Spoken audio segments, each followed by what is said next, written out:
And in the upper left-hand corner of the map in Tomb Valley, we have our blue Zerg player, winner of the last game for Team SCV Life. It is Symbol. And his opponent in the lower left-hand corner of the map from the team FX Open Esports, our purple Protoss player, first Protoss player in this set, it is TAC3. I was going to say, are we allowed to have some Protoss in this series, or are we only casting ZVTs today? Basically. Yeah, so TAC3, very good up-and-coming player from FXO. At a time when I was a manager, I would have loved to have a player like TAC3, very hard worker. I've heard lots of really good things about him, and I hope he manages to go the route of improving the way that Creator, Parting, and Squirtle did in the past 6 months. Yeah. When they went from just being like kind of Code A GSTL players to actually being like among the best Protoss players in the whole world.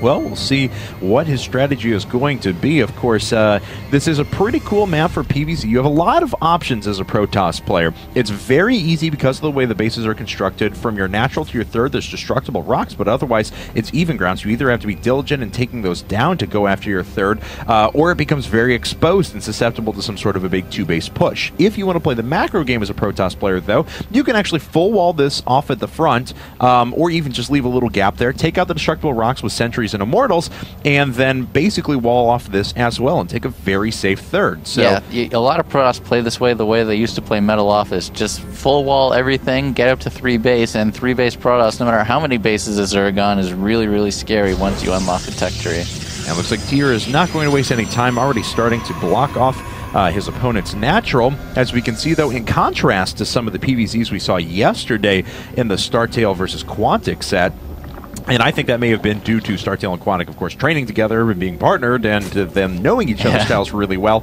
We do see that more conventional spawning pool first, not wanting to take any chances and clear up this this blocked hatchery. Oh, wow, so is he going to be able to block the third? Ooh, not quite. No, is able to get down in time. I would not be surprised to see him cannon that, though, after he drops down this Nexus on 400. And, yeah, we'll see what if he decides to go that route now. He's actually making his way back in to the main, so the Zerglings are just popping out, though, to go ahead and clean up that pylon. Very curious decision out of Symbol, though, to only produce 2 Zerglings rather than the conventional 4 at the beginning of the game. Yeah, he could actually do some pretty good damage because after, building the proxy pylon and going Nexus first, essentially, that's a pretty big wall in your... or hole in your wall, excuse me. That's right. And this photon cannon's so exposed up at the front. So, very curious decision out of TAC3. We'll see if Symbol's going to be able to take advantage of that. Being able to put right up next to that photon cannon can be pretty hard to deal with. So, Symbol, though, of course, 2 hatcheries coming up, 3 hatch, no gas. This is as standard gas recently for PvZ.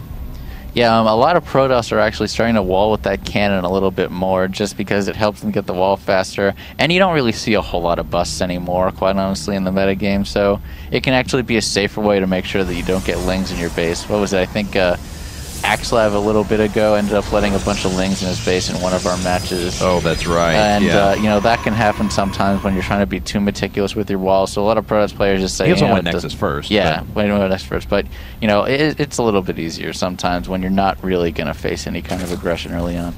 That's very true, especially on this map where you'll see players, they'll do one of 2 routes whenever it comes to walling this off. Either they'll full wall this very large ramp at the front. Some players will also plant their pylon here and decide to wall this off, which is a little bit smaller. So, yeah, that's a lot more like the old Shattered Temple wall off, where you just kind of like, it's not really a wall, it just prevents anyone from running by into the main. Yeah, that makes sense. So, well, we'll see what both these players are going to follow up with. Symbol has a lot of choices ahead of him. We've seen some Zerg players recently. Of course, the 200 Roach Max is always very popular and not the worst on this map to keep yourself safe, but it does set you very far behind technologically if your Protoss opponent is going for a quick third. We've also seen players play on defensive Lings and Roaches and go quick infestors and really start to work towards higher tech. As we can see out of TAC3, though, he's decided to drop down his Twilight Council before any other gateways come up, so we may be looking at a very quick +2 blink. Yeah, it's curious because he could take a third base fairly easily on this map, but a lot of Protoss players just don't like how far it feels like you get behind when you're constantly trying to take a third against Zerg. So a lot of times you just do that 2 base blink, not necessarily 7 gates, but like about 5 gates with a robo sometimes. do some damage. It's kind of like a feint all-in almost. It looks like an all-in to a Zerg player, but it actually sets it up so that you can take a third. Yeah. And there's a lot of choices that you can make along those lines with how much pressure do you want to put, how all-in do you want to make your build, and we'll see how many gateways you decide to go with and what timing you decide to do, if it's just going to be +1 and puts a little bit pressure, or if it's going to be +2 and a lot of pressure. Blink is already coming up, though, for Tear, so we'll see how he follows this up, like you mentioned. Roach-Worn Evolution Chamber and Layer Tech coming down at the same time for Tear, so he hasn't really tipped his hand yet.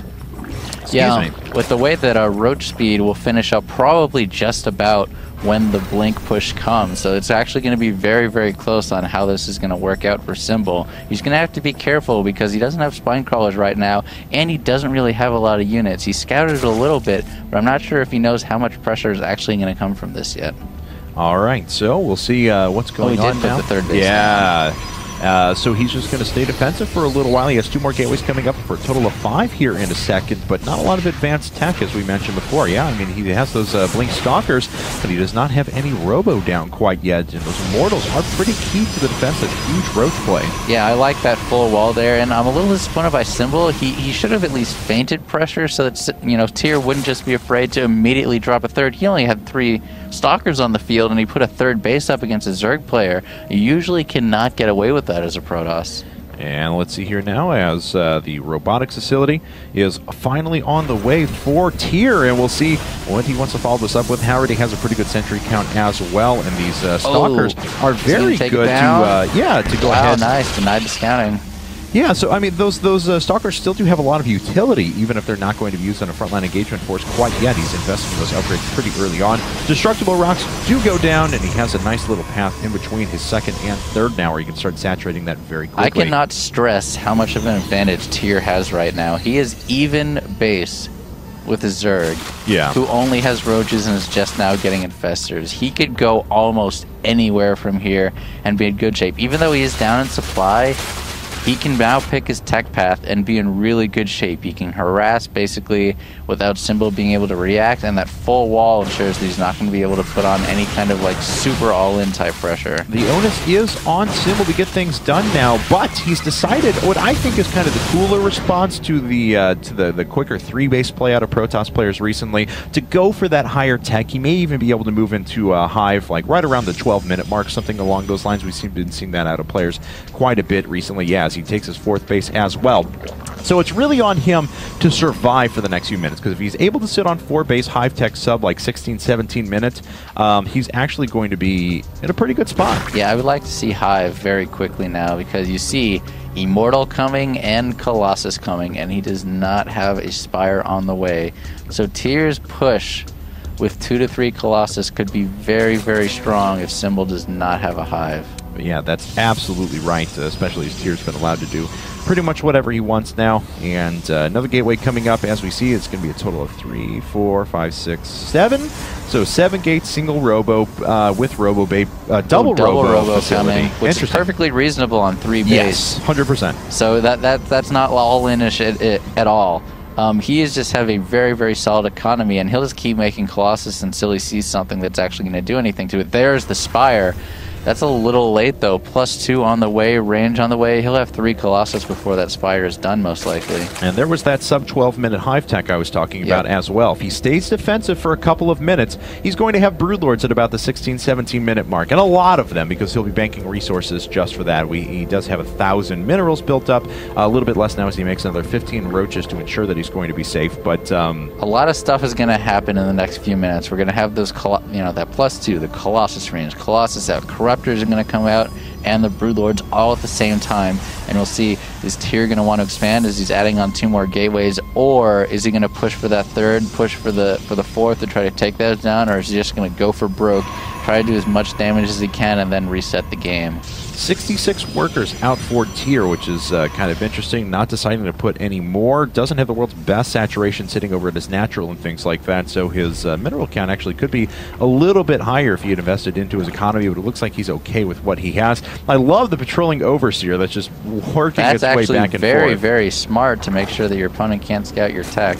But as you mentioned with Tear, it's a little bit, it's hard, it's weird to say 3-base all-in-ish, but it's a little all-in-ish that he hasn't made a lot of workers. He's stopped completely. He's just going to go with this and try to do damage. He might make workers afterward. Oh, wow. If he takes another base. Very, very smart if he's going to take that base before he does this push.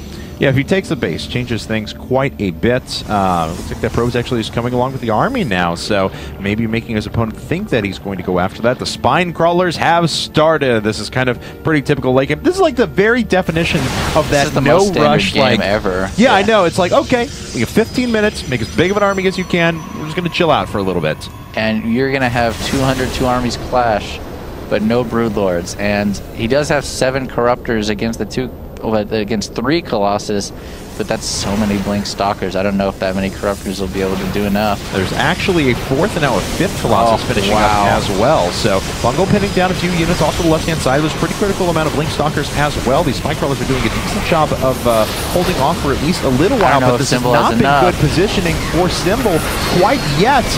These Colossi are actually surviving so well. Just one of them going down so far. The Corruptors haven't even been knocked down yet. It looks like they will finally start to fall in just a bit, but he wants to deal with the Roaches first of all and make those Corruptors a little bit of dead weight, which they are now as he reinforces with Immortals. He has enough Roaches coming back with this resupply, but what is Tear going to do in the meantime before they're out? He could do a lot of damage here, or he could back off. It's up to him. He didn't make the 4th base, so he's going to try to go for broke right here.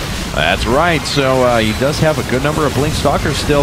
Symbol trying to reinforce with whatever he can. Smart decision to plop down a bunch of Zerglings. Now he's sitting on a lot of excess gas, though, and I don't think he has any Corruptors. 2 Corruptors, so we could start morphing in some Broodlords here a bit. So smart by Tear. He's just sitting in the rally point. Everything's coming in at different times, and Symbol cannot reassemble an army. Oh, he's going to lose the Infestation Pit, too. Yeah, Infestation Pit goes down. Hatcheries are starting to fall now as well.